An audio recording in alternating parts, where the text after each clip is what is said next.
Welcome to the Talkin VAWLS Network. My name is Boogie Bentley. Last week, all over the country, everybody was talking about Nico Iamaleava, Nico this, Nico that. We're talking about Heisman trophies. We're talking about college football playoffs. But this week, against NC State in a top 25 matchup, this national media is taking notice. They're talking about Tim Banks and how Tim Banks is a huge problem for all these other teams in the SEC when they have to face Tennessee. I said it in the post-game show. I said it yesterday in the morning show. I'll say it again. If Tennessee's defense and Tennessee's offense show up on the same day and they play elite, they play the way they play complementary football, there is not a football team in the country, that's right, in the country, that can compete with Tennessee if both their offense and their defense show up on the same day. I think we knew going into this thing we had the potential to have a pretty good defense. We know what Rodney Garner's got on that defensive line. I love this clip from the Josh Heupel show. Watch his eyes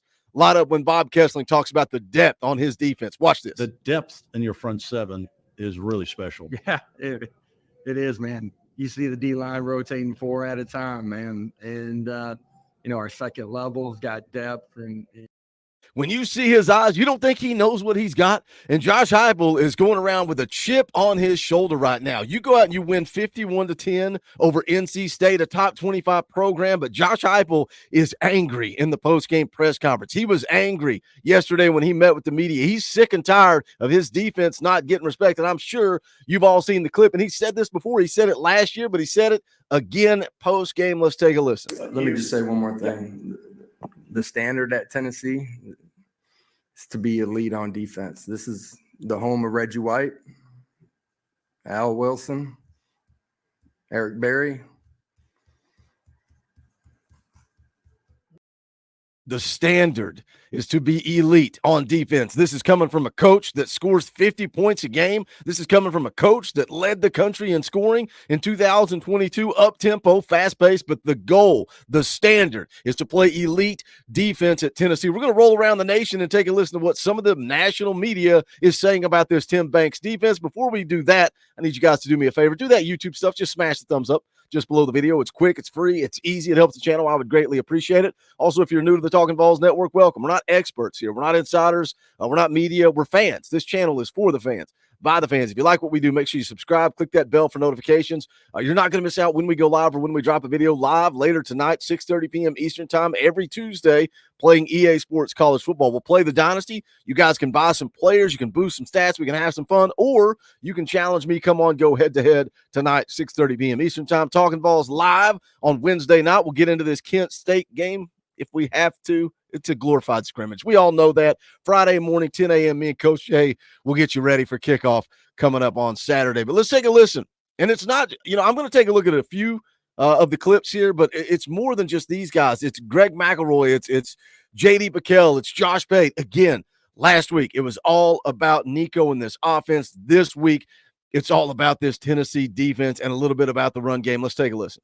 For as much of the conversation has been about Nico and what he could do at the quarterback position through the air, it's what Tennessee did on the ground and on defense. I was going to say that catapulted them here. The difference, if I'm a Tennessee fan, is I am tingling. Shout out Men in Blazers. Tingling that the final score of this game was 51-10, you said was the final? 51-10, and not yeah. 51-23, where it wasn't really in hand until late, but obviously the offense, 51-10, business, TCB, take care of business. Not many teams did that today. In the long run, but I think the scariest thing right now is we know about Nico. I think we all know about Nico. You can look at him, and we know about this offense. Tennessee's damn good on defense. They blame their They're deep. good on defense now, and you saw what Heupel said in that post game interview. He says we're known for defense. That's what I want to be known for. The Eric Berries, all the guys they've had come through this defense. If Tennessee can be serviceable on defense, they can go toe-to-toe with anybody in the country. I think that's funny, serviceable, because I think that's what a lot of us said, right? That's what me specifically, even this is what I said right out of the gate when Josh Heupel comes out and he's scoring all these points. I'm like, man, we just got to be efficient on defense. We don't have to be elite.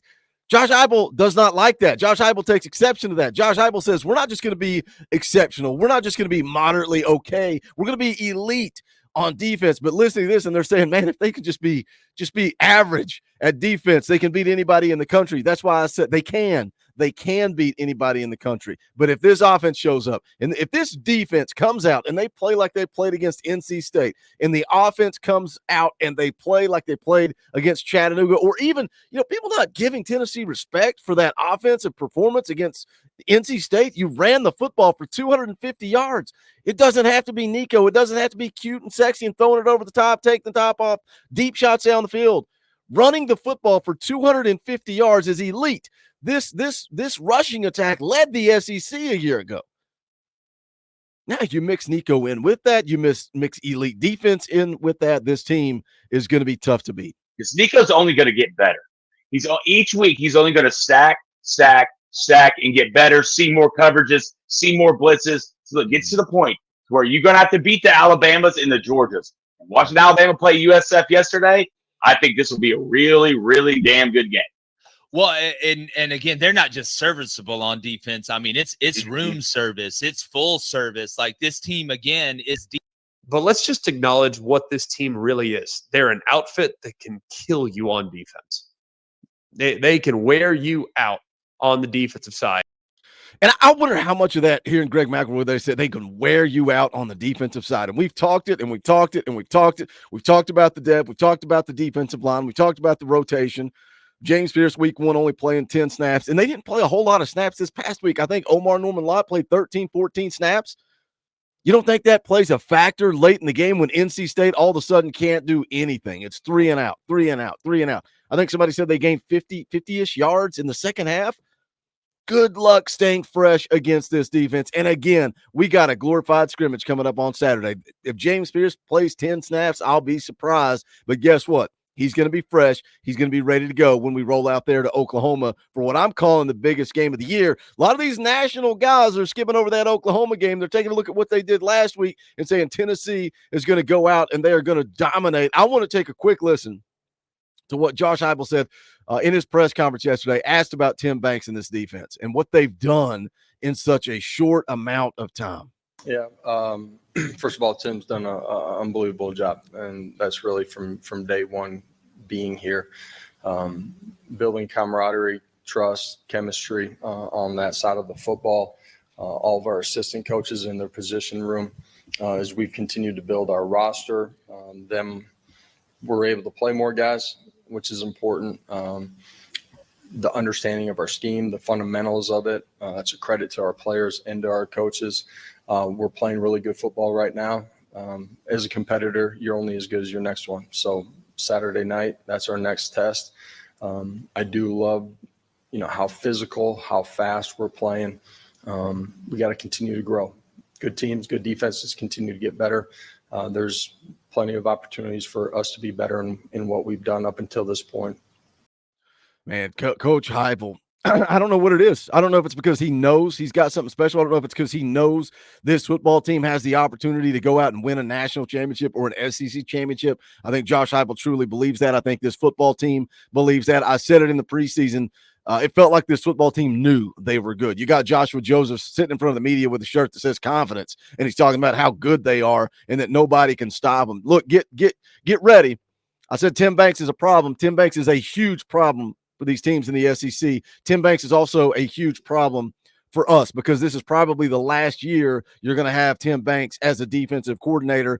Last year there was a lot of buzz around his name and the MTSU job. This defense has gotten better year in and year out. I talk about it all the time when we talk about Tim Banks. Went from 90th in the country in 2021 in scoring defense, but you have to look at the roster, at the depth, all the guys that left, right? So many talented pieces of that defense transferred out. They got better year in and year out. They went from 90th to 36th to 23rd. Here we sit in 2024, 23rd in the country in passing yards allowed, 128.5, 11th in the country in rushing yards allowed, 56.5 yards per game, 10th in the country, 10th, top 10 scoring defense, 6.5 points per game. And I get it. It's Chattanooga. I get it. It's 2 games.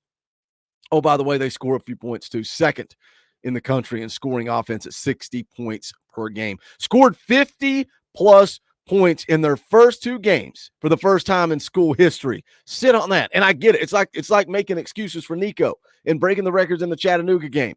I'll say the same thing about this. Yeah, Peyton Manning played against teams like Chattanooga.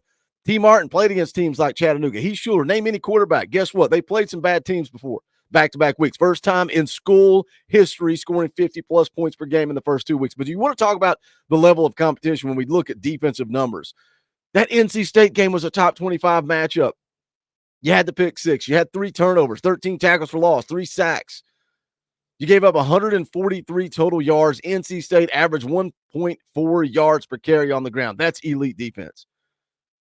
But again, Tim Banks is a huge problem because he's probably going to be gone after this year. But again, good problem to have, right? You don't want to see your coaches leave, but when they're taking head coaching jobs, that's a good problem to have. And let's look at Coach Heupel's coaching tree now.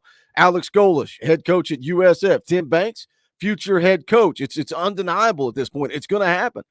So you have to make the right hires. You have to make the right moves. Is Joey Halsley taking that step up to offensive coordinator? Is he going to be a guy that goes and takes a head coaching job? But who replaces Tim Banks?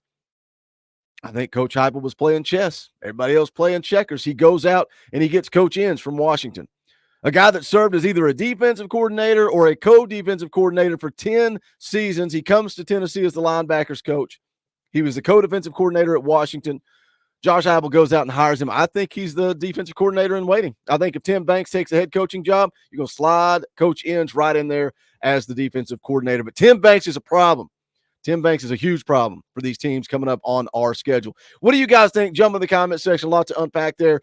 Even if you don't have a question or a comment, just put a GBO. Attack that comment section. We would appreciate it. As always, make sure you smash that thumbs up on the way out the door. Go check out the Talkin VAWLS merchandise at bonfire.com/store/Talkin VAWLS. That link's in the description below. You can also become a member of the channel. Think about hitting that join button over there beside subscribe. If you're on an iPhone, you got to go to a computer and hit that link that's in the description below.